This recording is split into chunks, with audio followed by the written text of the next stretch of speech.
and start streaming.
On this episode of Beyond the Stats, we talk about Liverpool and winning their first championship in over 30 years. Colin Kaepernick is getting interest from NFL teams.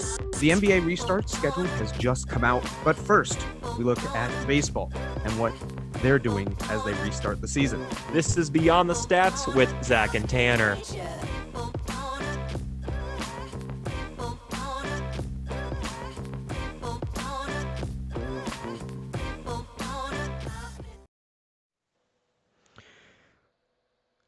Well, Tanner, we're live for the first time on Beyond the Stats. Obviously, we're going to start with some baseball talk.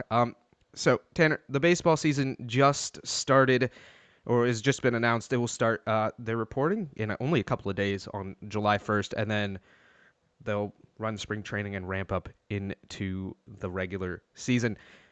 Tanner, what are your initial thoughts about the fact that we have baseball finally in 2020? Well, Zack, I'm absolutely thrilled about it. I mean, you need to remember there was a stretch where it seemed like we weren't even going to have a baseball season. It seemed pretty likely, but they were able to find a way to make it work out, and I'm just absolutely thrilled about it. It seems like the timetable is going to be a little less, at least compared to the NBA, which we'll talk about that later in the show, but not a whole lot of time to turn things around, but which I think is okay. I mean, baseball players and coaches, managers are eager to get back onto the field to start this season. So personally, I really, from not thinking we were going to have a season, I'm absolutely thrilled that we're going to be seeing some baseball in about a month here. The last 3 weeks, I did not think baseball was going to happen this year at all. No way we were going to have a baseball season. And then we turn around and we have a baseball season, and the MLB are paying their players the full rate, the full pro rata, which is what they wanted from the beginning. They got it. A little bit less games than the PA wanted, but that's fair. 60 games instead of the 114 original. There really isn't enough time to get the full 114 anymore, but their last offer was 70. They got 60 games. It did take the MLB being like, yo, we need to start the season. Let's play some baseball. It took a little bit of a push from the MLB, but MLBPA came around. They voted for it, and I'm excited to see baseball. I'm ready to see Javi Baez have the fastest tag of the league. I'm ready to see Bryce Harper flip his hair off of a home run. Mike Trout just, be the best player in baseball for the 12th year in a row. I mean, really more like the 9th year in a row, but exaggerations. But yeah, I'm just ready. And Zack, so I was looking more at, kind of the stuff in the season and what I think are kind of some important notes here. So I'm going to call them, my camp's keys for this MLB season.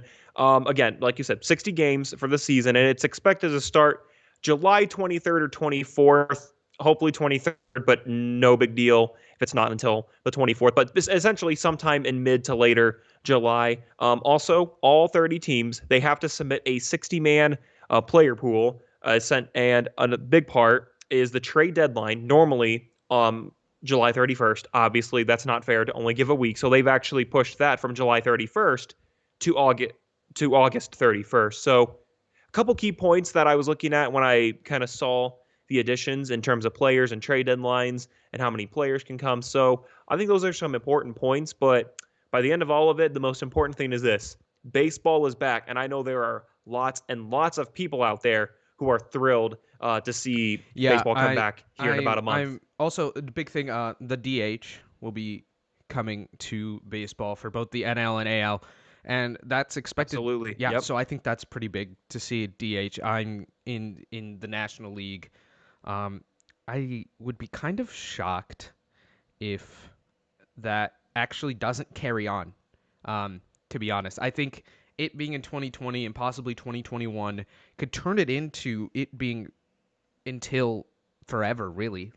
Baseball changes permanently to that. And we'll see if it does that, but I think that could be really big because that takes away pitchers ever having to hit at the major league level. Or, well, not never, but almost never having to hit at the major league level without some weird pinch hit thing that a pitcher does. But that's almost completely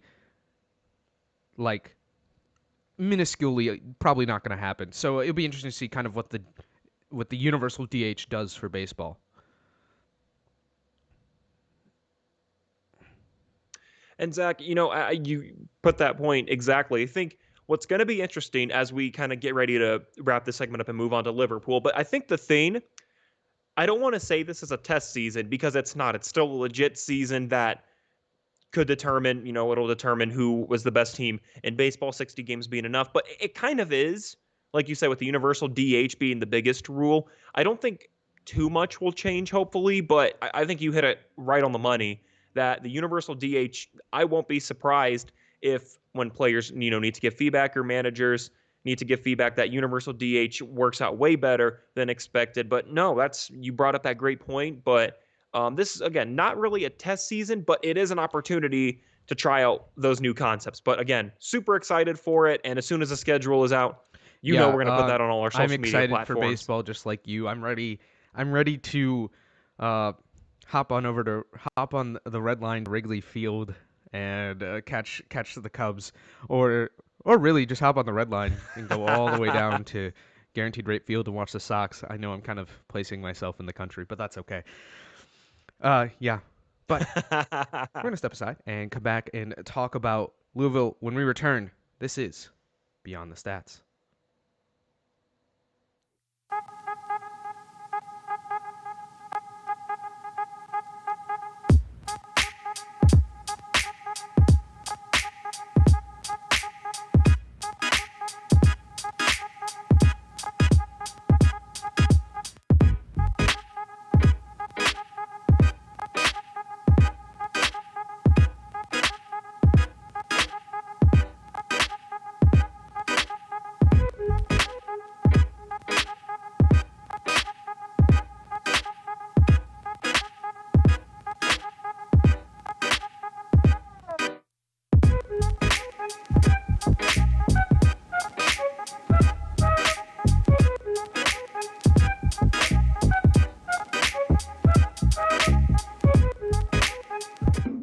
Yeah, good.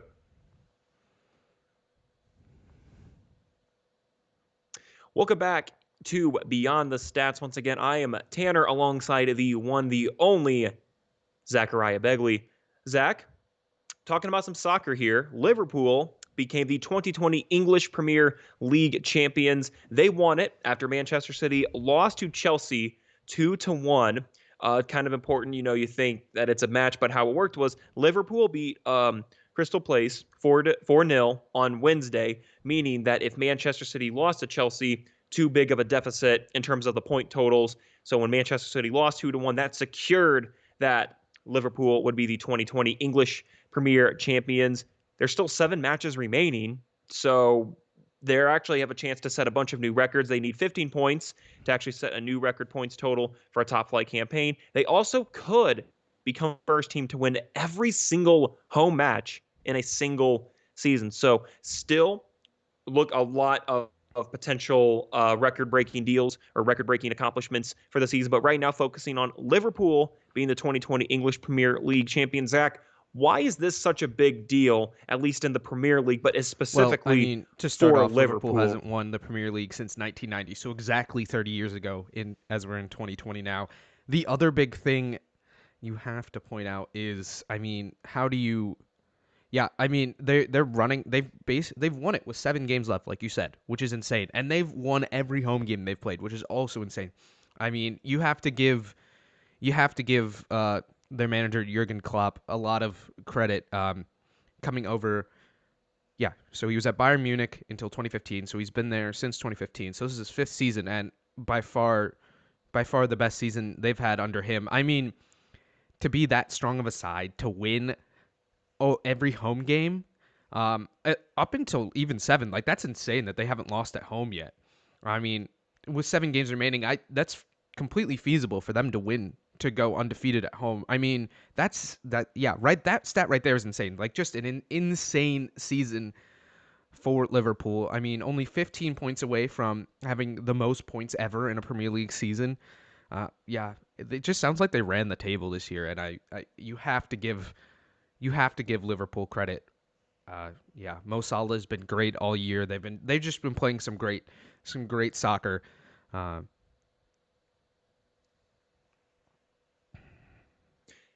And as Zach, we look at like standings here, for this season, I mean, 28 wins in Manchester City with 20 and 8 match difference, and then just I look at these numbers and like goals allowed, they've only allowed 21 goals, which is just absurd. So by far, Liverpool. I mean, the fact that it's been 30 years, because Liverpool has always been a fairly strong team. I mean, we look back to last year in 2018, 2019, and they were second. I mean, they were second in the Premier League, of course, behind Manchester. 2017, 2018, fourth. So they've still been fairly strong, but just not enough to clinch that. But I mean, Zach, this year is kind of crazy with the level of dominance that they're playing at.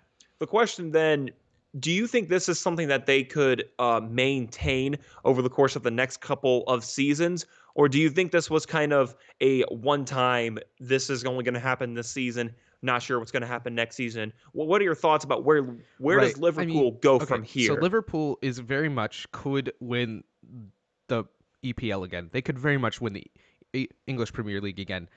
To go win this at home again for even most of the season, to put up the most points ever, second or get as close. I mean, the way they're playing, they'll probably get the 15 points, but yeah, to win that many games, to play so well at home, to score that many points in an EPL season, that's hard.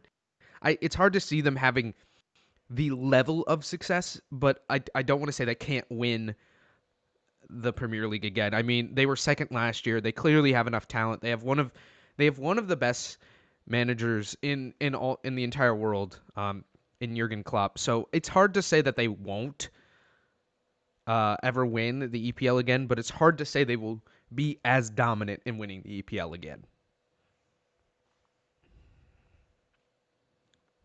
Well, Zach, it'll be very interesting to stay in touch with Liverpool to see where they go from here. I mean, 7 matches left still. That's kind of the crazy part about this season for Liverpool, is that they're still 7 matches, and so still a lot of potential to break records and to claim this as one of their best seasons in the team's history, maybe even one of the best in the Premier League. So again, definitely something that we'll have to keep an eye on so we can keep updated if they do break that record. So something that we will need to keep an eye on.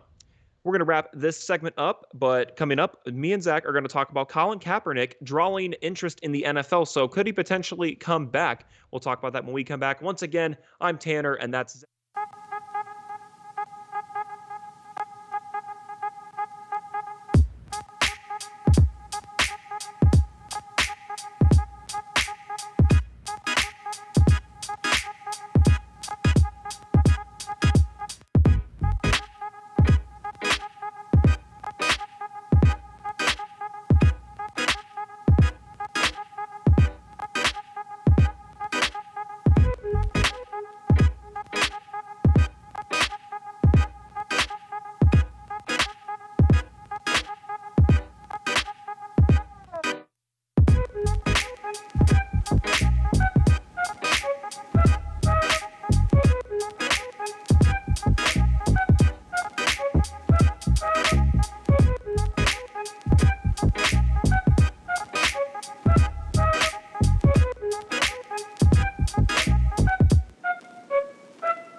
Back here on Beyond the Stats, Zachariah Begley, Tanner Camp, talking about Colin Kaepernick and his chance to go back into the NFL after a 4-year hiatus. He hasn't been in the league since 2016, Tanner.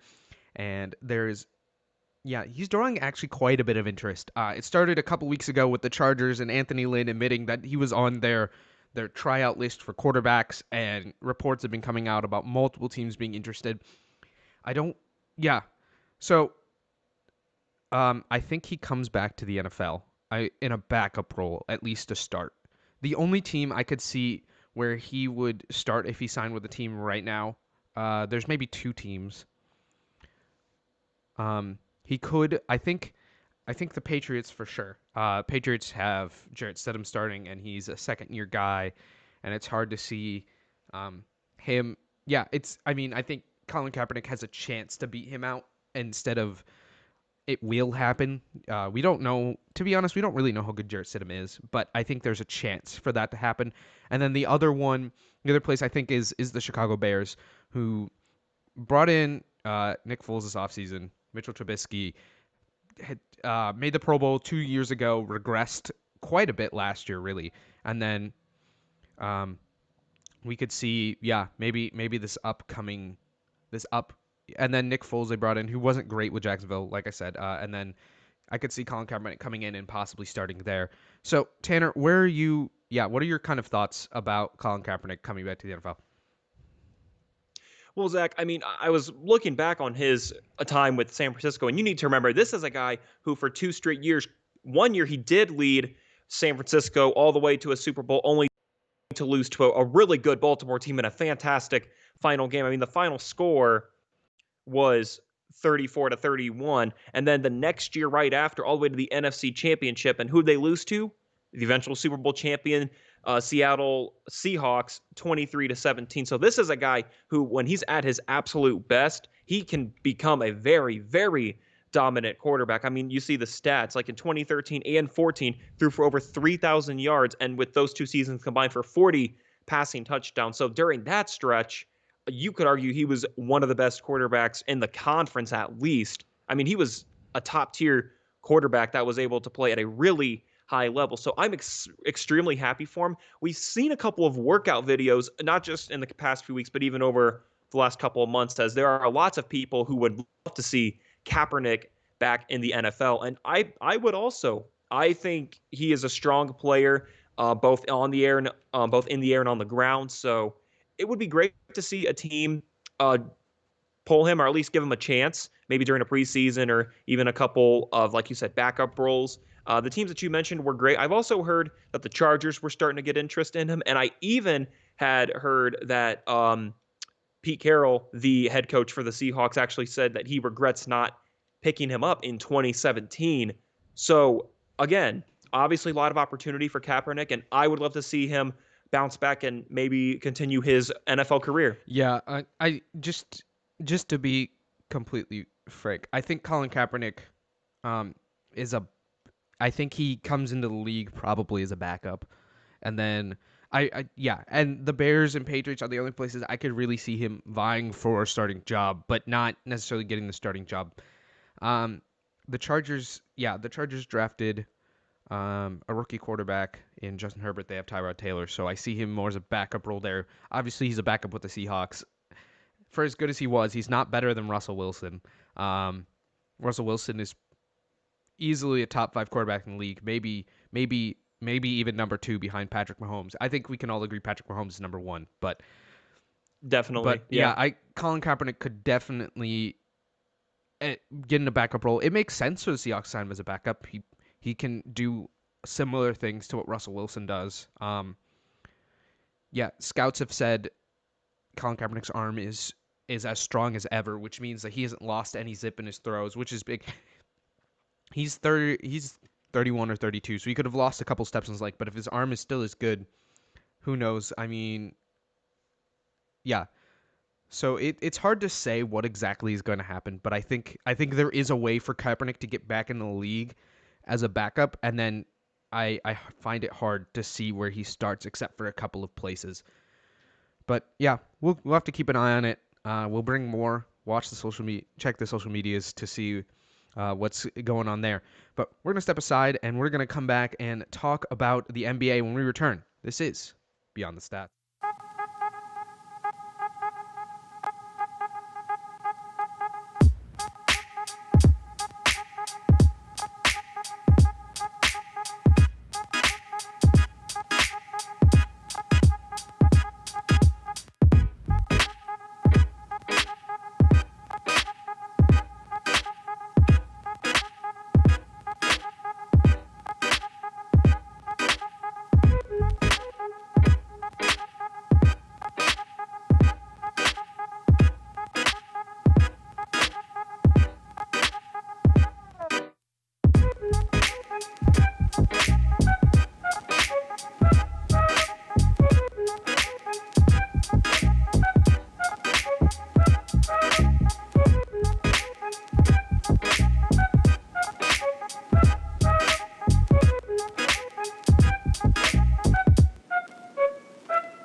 1.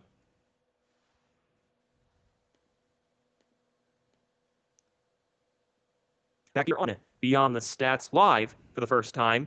Hope that it's going well. Don't forget, drop some comments. Let us know how we're doing or anything we touch on. But focusing right now, once again, I'm Tanner alongside with Zack Araya himself. Zack, so we already knew that the NBA was official, that it was coming back. They actually just last night released their schedule for the season.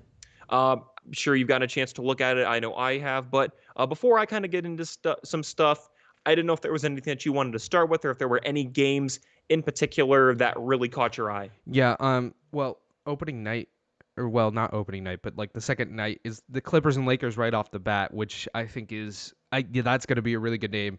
Um, Obviously Jazz and Pelicans will also be a good game. Get to see Zion and Lonzo and Brandon Ingram and Drew Holiday versus Boban, Joe Ingles, obviously the Spider Donovan Mitchell, and Rudy Gobert in the middle. So that'll be a really good game, I think, also.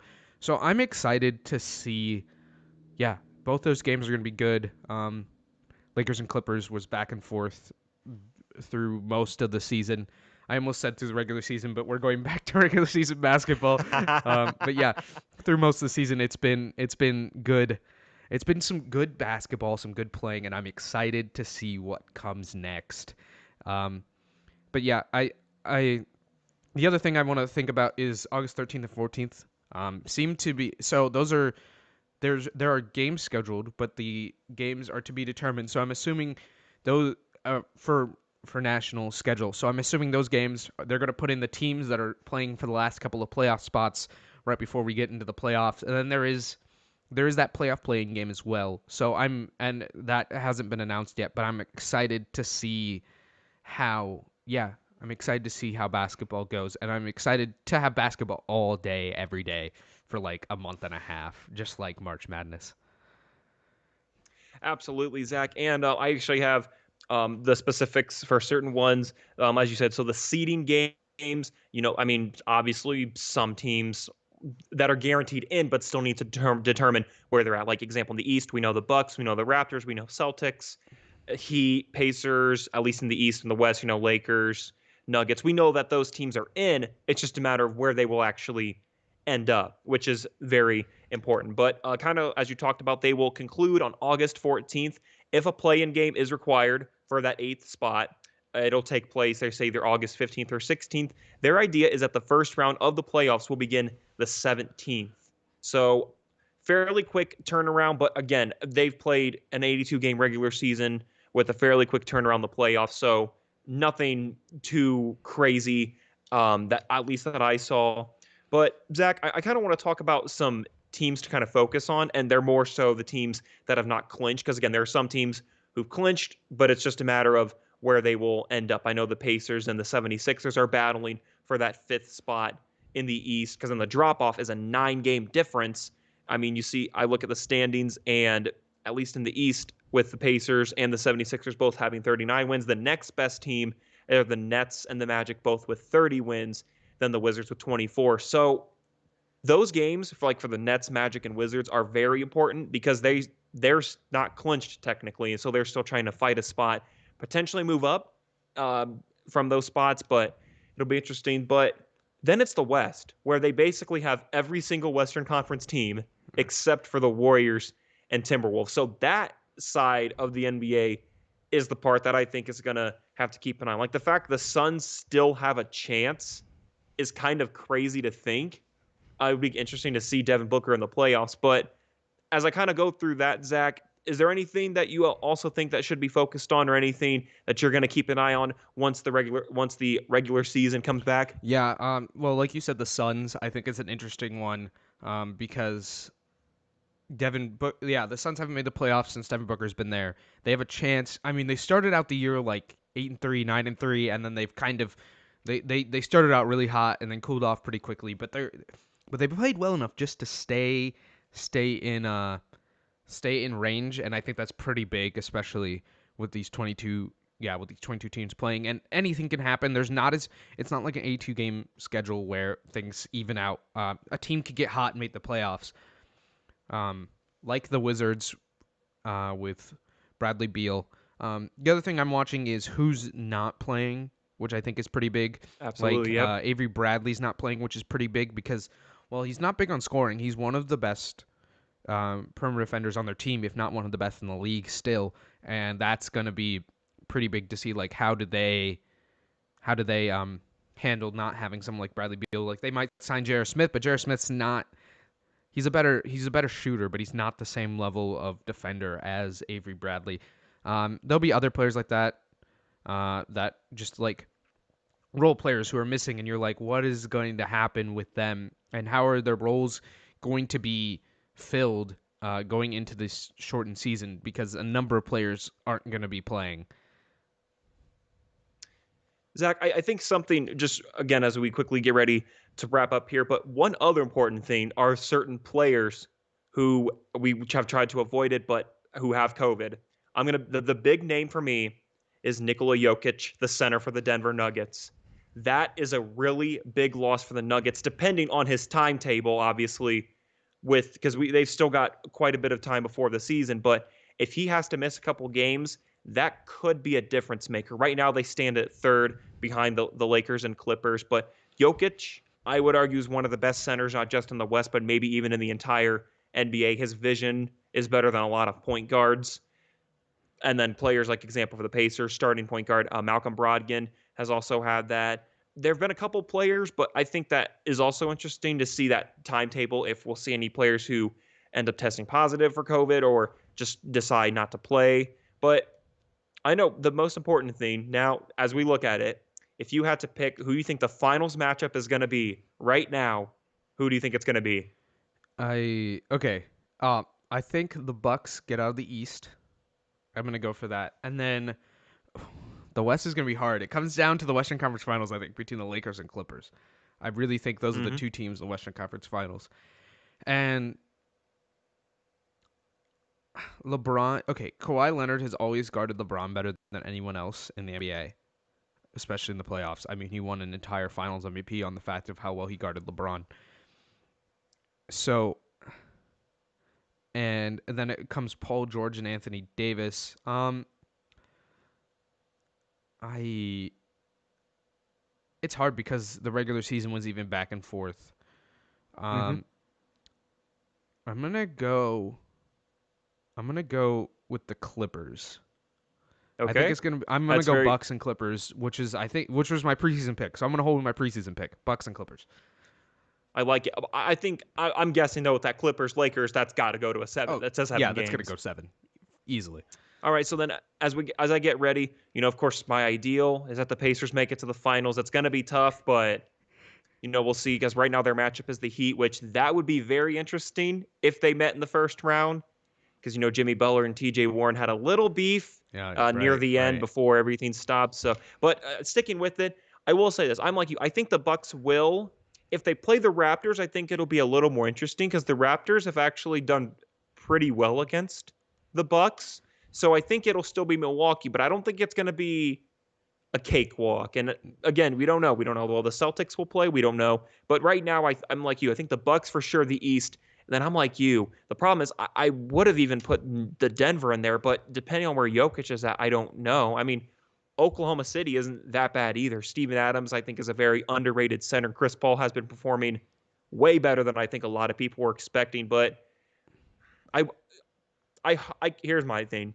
I think it'll be the Lakers, but I kind of hope it's the Clippers. I think it'd be great to show how dominant of a player Kawhi Leonard is in the NBA because of his defense. That's Right. not been questioned since he came in, but his offense is just what's exploded since he first entered the league. So I think it'll be the Lakers and Bucks, but I hope I'm like you that it's the Clippers and Right. Bucks. And just one last thing to think about. This kind of goes into if Kawhi Leonard knocks out LeBron out of the playoffs, in the finals matchup, in the finals, Kawhi is ahead one, or it's 1-1 between LeBron and Kawhi in the finals. But yeah, if Kawhi finds a way to knock out LeBron in this round and wins his third, now he has the same amount of championships as LeBron, and there's maybe a debate there. Probably not, but there maybe is. But I think both you and me can agree once basketball comes on, That's what I'm going to get Oh, focused on. We're yeah. going to have baseball and we're going to have that. I'm so excited So for it. much And sports. again, so much sports. Can't complain about that. Well, the first live episode of Beyond the Stats. That's it. That's all that we've got for you today. You can find us on Instagram, Facebook, and Twitter at Beyond the Stats. Beyond the Stats is on most podcasting sites. So again, if you leave us some feedback, we would very much appreciate it. We love doing the show. We love the support that we've been given. So again, any feedback is absolutely fantastic. We're on YouTube, very obviously, right here as well. So be sure to like, comment, subscribe, and do not forget to hit the notification bell so that you do not miss any of our content. Again, we really appreciate it. We appreciate those who joined the live stream. Again, please give feedback. We only want to deliver the best sports to you guys and do our absolute best. So we really thank you for that. And Yeah, it Zach, it's really been fun today. has. This has been Beyond the Stats with Tanner Camp and Zachariah Begley.